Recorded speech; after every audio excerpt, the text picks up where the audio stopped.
Hi friends, പുതിയൊരു വീഡിയോയിലേക്ക് എല്ലാവർക്കും സ്വാഗതം. അങ്ങനെ വേദനോട് വിക്രം ഇറങ്ങാൻ പറയാണ് കേട്ടോ. ഇറങ്ങ്, നീ പൊക്കോ, വേഗം പൊക്കോ എന്ന് പറയാൻ കേട്ടോ. ഇവരെന്നെയും കൊണ്ട് പോകുള്ളൂ എന്ന് പറഞ്ഞിട്ട് വിക്രം വണ്ടിമേൽ ഇറങ്ങുമ്പോഴേക്കും അഭിലാഷും കൂട്ടരും വിക്രമിനെ തലങ്ങും വിലങ്ങും അടിക്കുകയാണ് കേട്ടോ. അവിടെ ഇവിടെ ഒക്കെ അടിക്കുകയാണ്. അപ്പോൾ വടി മേടിച്ച് വിക്രം കളയുന്നുണ്ടെങ്കിലും തിരിച്ചടിക്കുന്നൊന്നുമില്ല. അപ്പോഴേക്കും അഭിലാഷ് പോയിട്ട് വണ്ടിയിൽ നിന്നൊരു വാളെടുത്തുകൊണ്ട് വന്നിട്ട് വിക്രമിനെ വെട്ടാനായിട്ട് വരികയാണ്. അപ്പോൾ വേദയാണെന്നുണ്ടെങ്കിൽ ഓരോരുത്തരായിട്ട് പിടിച്ച് മാറ്റണേ. അപ്പോൾ അഭിലാഷ് വെട്ടാൻ വരുമ്പോഴത്തേനും വിക്രത്തിൻ്റെ മേലെ വീണ് എടുക്കാനിട്ട് വിക്രു എന്ന് പറഞ്ഞിട്ട് വീണെടുക്കണം. അപ്പോഴേക്കും വെട്ടാനായിട്ട് അഭിലാഷ് പോകുമ്പോൾ വാസവ വന്ന് വാളുമ്പോൾ പിടിക്കുകയാണ് കേട്ടോ. കൈമ പിടിച്ച് വലിച്ച് മാറ്റുകയാണ്. എന്നിട്ട് വേദ ഇങ്ങനെ വാസവനെ തന്നെ തുറിച്ച് നോക്കുന്നുണ്ട്.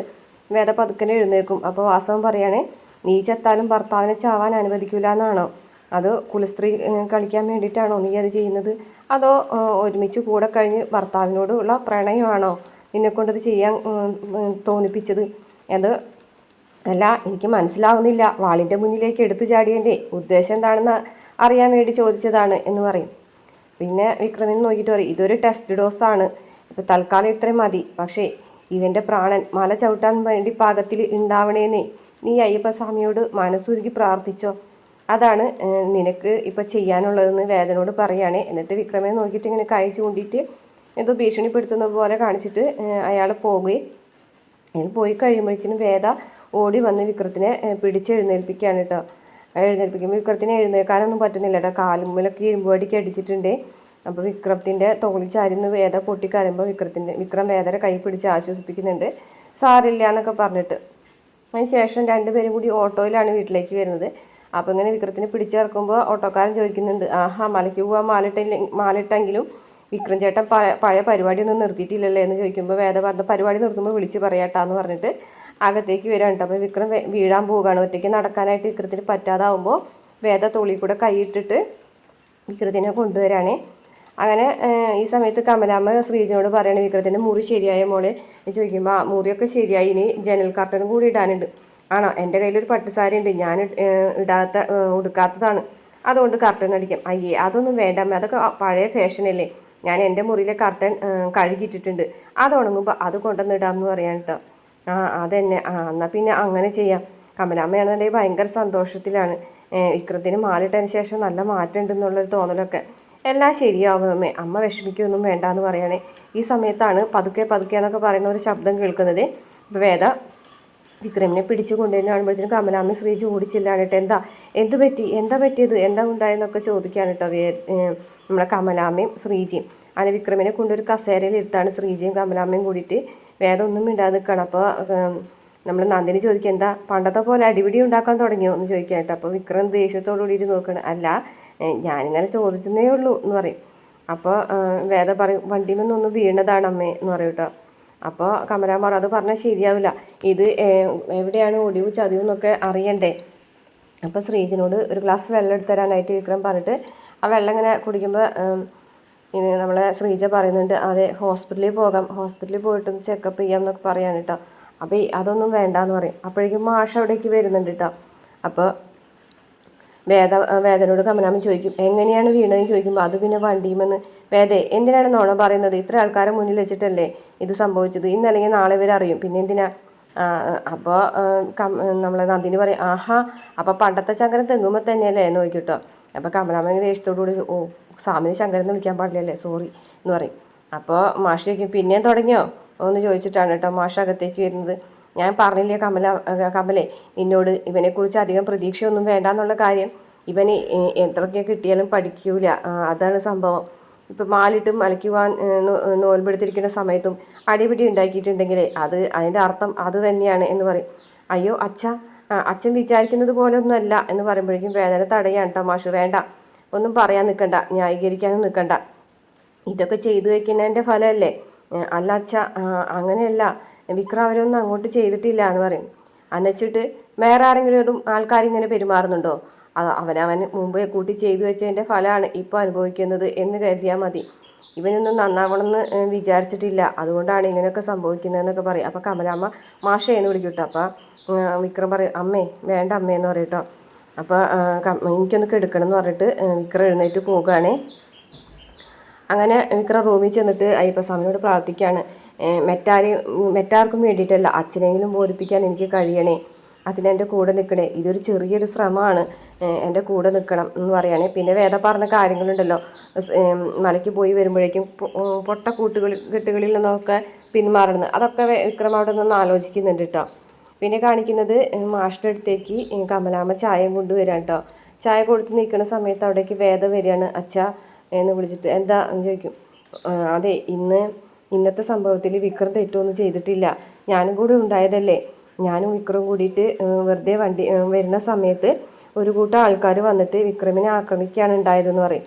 അപ്പോൾ മാഷ് പറയും, അതിനുള്ള അവസരം അവൻ ഉണ്ടാക്കി വെച്ചിട്ടല്ലേ അങ്ങനെയൊക്കെ സംഭവിച്ചത്, അത് ശരിയാണ്, ഇല്ല എന്ന് പറയുന്നില്ല, അത് ഞാൻ നിരാകരിക്കുന്നില്ല, അത് അച്ഛൻ പറഞ്ഞത് ശരിയാണ്. പക്ഷേ എന്ന് വെച്ചിട്ട് പാശ്ചാത്യപിക്കാനായിട്ട് തുനിഞ്ഞിട്ടുള്ളൊരു മനുഷ്യനെ നമ്മൾ അതിൽ പഴയ കാര്യങ്ങളിൽ തന്നെ പിടിച്ച് തളച്ചിടണമെന്ന് ചോദിക്കണ്ട. അപ്പോൾ നന്ദിനി പറയും, വന്ന് നീ അച്ഛനെ ഉപദേശിക്കാൻ തുടങ്ങിയോടി എന്ന് ചോദിക്കട്ടോ. അപ്പോൾ കമലമ്മ, നന്ദിനി അവർ തമ്മിലല്ലേ സംസാരിക്കുന്നത്, നീ അതിൻ്റെ ഇടയിൽ കയറുന്നത് എന്തിനാണെന്ന് പറയും കേട്ടോ.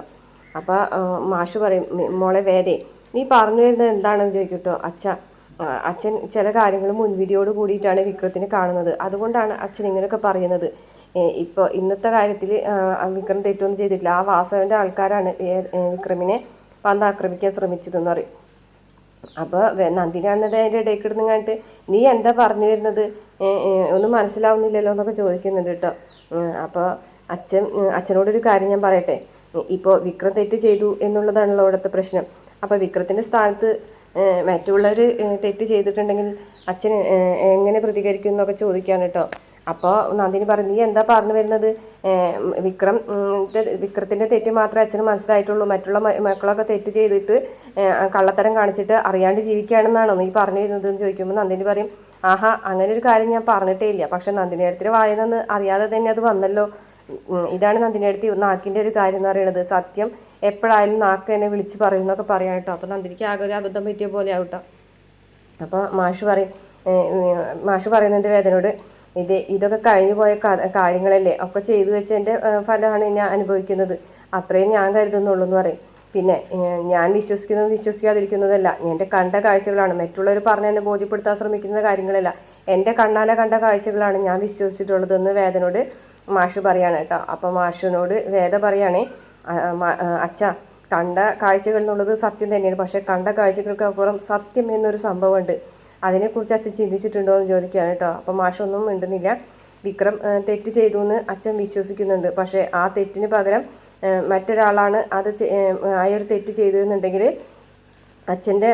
അച്ഛൻ ഇപ്പോൾ വിക്രത്തിനോട് ചെയ്യുന്ന ആ ഒരു ഇതുണ്ടല്ലോ, തരംതിരിവോ അല്ലെങ്കിൽ അച്ഛൻ വിക്രത്തിനോട് കാണിക്കുന്ന ഒരു ഉപേക്ഷയൊക്കെ ഉണ്ടല്ലോ, അതൊക്കെ അച്ഛൻ തിരുത്താൻ പറ്റുമെന്ന് ചോദിക്കുകയാണ് കേട്ടോ.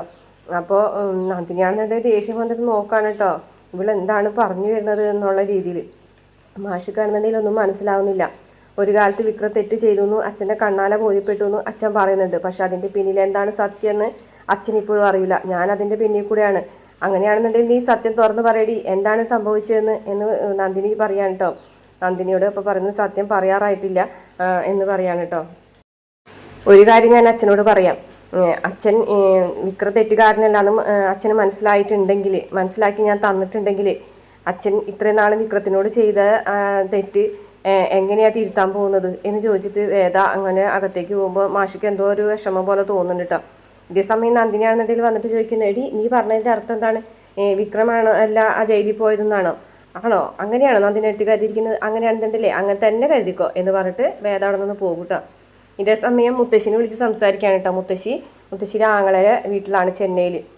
അപ്പോൾ പത്മ പറയുന്നുണ്ട്, അതെ അമ്മയ്ക്ക് ഇപ്പം ഇങ്ങോട്ട് വരാൻ പറ്റില്ല, കീമോ നടക്കല്ലേ അമ്മാവനെ എന്ന് പറയും, പിന്നെ അവിടെ 2 പിള്ളേരും ഉണ്ടല്ലോ അവരെ നോക്കണ്ടേന്ന് പറയും. അപ്പം ശങ്കരനാരായണൻ പറയുന്നുണ്ടേ, അതെ അമ്മ ഇവിടുന്ന് ഒരുത്തിയിലും പോകൂല എന്ന് പറഞ്ഞു നിന്ന ആളാണ്, ഇപ്പം ചെന്നൈയിൽ ആങ്ങളെ വീട്ടിലേക്ക് ചെന്നപ്പോൾ ഇങ്ങോട്ട് വരണമെന്നില്ലാതായോ എന്നൊക്കെ ചോദിക്കുന്നുണ്ടേ. എവിടെയാണെങ്കിൽ നിൽക്കട്ടെ, സന്തോഷത്തോടെ നിന്നാൽ മതി എന്നൊക്കെ പറയുന്നുണ്ട്.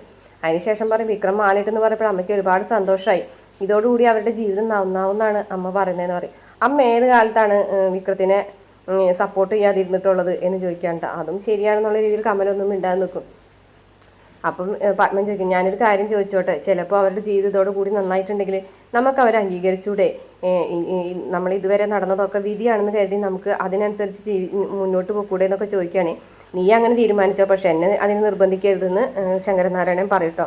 അപ്പോൾ നമ്മളെ ദീപ്തി പറയുന്നുണ്ട്, അച്ഛാ അമ്മ പറഞ്ഞതിൽ കാര്യമുണ്ട് അച്ഛാ, എത്ര തവണ നമ്മൾ ചേച്ചിനെ കൊണ്ടുവരാനായിട്ട് ശ്രമിച്ചിട്ടുണ്ട്, അതൊക്കെ നടന്നിട്ടുണ്ടോ? ഇനിയിപ്പോൾ ചേച്ചി സ്വന്തം ഇഷ്ടപ്രകാരം തന്നെയാണ് നിൽക്കുന്നത്. ശരിക്കും അത് വിക്രം ചേട്ടനോടുള്ള ഇഷ്ടം കൊണ്ട് തന്നെയാണ്. വിക്രം ചേട്ടൻ ഈ മലയ്ക്ക് പോയി വരുന്നതോടുകൂടി നന്നാവും അമ്മേ എന്നൊക്കെ പറയുമ്പോൾ ശ്രീകാന്ത് വരും. ആഹാ, നീ ഇപ്പോൾ കുറച്ച് ദിവസമായിട്ട് വേദന നന്നായിട്ട് സപ്പോർട്ട് ചെയ്യുന്നുണ്ടല്ലോ, എന്താ കാര്യം? അതെ, ഞാൻ എൻ്റെ പ്രായോഗിക ബുദ്ധി ഉപയോഗിച്ചിട്ട് ചില കാര്യങ്ങൾ പറഞ്ഞെന്ന് മാത്രമേ ഉള്ളൂ എന്ന് പറയൂ കേട്ടോ. അമ്മേ, അവൻ നന്നാവാനൊന്നും പോകുന്നില്ല മാലയിട്ടെന്ന് വിചാരിച്ചിട്ട്. ഇന്നലെയും കൂടിയിട്ട് അവൻ റോട്ടിൽ കിടന്ന് അടിപിടി കൂടി. ഇങ്ങനെ പോകുകയാണെങ്കിൽ അവൾ വേഗം തന്നെ തിരിച്ചിങ്ങോട്ട് വരും. അത് വിക്രമിനെ കൊണ്ടല്ല, വിക്രമേ ഇതേപോലെ ഏതെങ്കിലും അടിയിലോ പിടിയിലോ കിടന്ന് ചത്ത് മലച്ചിട്ടുണ്ടാവും, അപ്പോഴായിരിക്കും അവളിങ്ങോട്ട് തിരിച്ചു വരാമെന്ന് പറയണേ. അപ്പോൾ ശങ്കരനാരായണ പറയണ, അങ്ങനെ അത് സംഭവിച്ചിട്ടുണ്ടെങ്കിൽ അതിൻ്റെ പിന്നിൽ നീ ഉണ്ടെന്ന് ഞാൻ അറിയരുത്. അയ്യോ അച്ഛ, ഞാനൊന്നും ചെയ്തിട്ടില്ല, ഞാനങ്ങനെ പറഞ്ഞിട്ടുണ്ടെങ്കിൽ അതിനുള്ള കാരണം ഉണ്ടെന്ന് നീ കരുതിയാൽ മതി എന്ന് പറഞ്ഞിട്ട് മാഷല്ല ശങ്കരനാരായണൻ അങ്ങനെ ദേഷ്യത്തോട് കൂടി പോകുമ്പോൾ പത്മം ചോദിക്കുകയാണ്, അച്ഛൻ എന്താണ് അങ്ങനെ പറഞ്ഞത്? അച്ഛൻ അങ്ങനെ പറയാൻ കാരണം എന്താണെന്ന് ചോദിക്കും. എനിക്കറിയില്ല അമ്മേ എന്ന് പറയട്ടോ. അപ്പോൾ പത്മം പറയുന്നുണ്ട്, അച്ഛൻ പറഞ്ഞതുപോലെ അങ്ങനെയുള്ള കാര്യങ്ങളിലൊന്നും നീ ചെന്ന് പെടരുത്. പണ്ട് നിങ്ങൾ അച്ഛനും മോനും ഒരേപോലെ അവനെ ഇല്ലാതാക്കാൻ ശ്രമിച്ചിട്ടുണ്ട്, പക്ഷേ ഇപ്പോൾ അച്ഛൻ്റെ സ്വഭാവം മാറി വരികയാണ്, ഇനി നീയായിട്ട് പ്രശ്നങ്ങൾ ഉണ്ടാക്കാൻ നിൽക്കരുതെന്ന് പറഞ്ഞിട്ട് പത്മം അവിടെ നിന്ന് പോകുന്നത് കാണിച്ചുകൊണ്ടാണ് ഇന്നത്തെ എപ്പിസോഡ് അവസാനിക്കുന്നത്. വീഡിയോ ഇഷ്ടപ്പെട്ടാൽ മറക്കാതെ നമ്മുടെ ചാനൽ ഒന്ന് സബ്സ്ക്രൈബ് ചെയ്ത് സപ്പോർട്ട് ചെയ്യണം കേട്ടോ.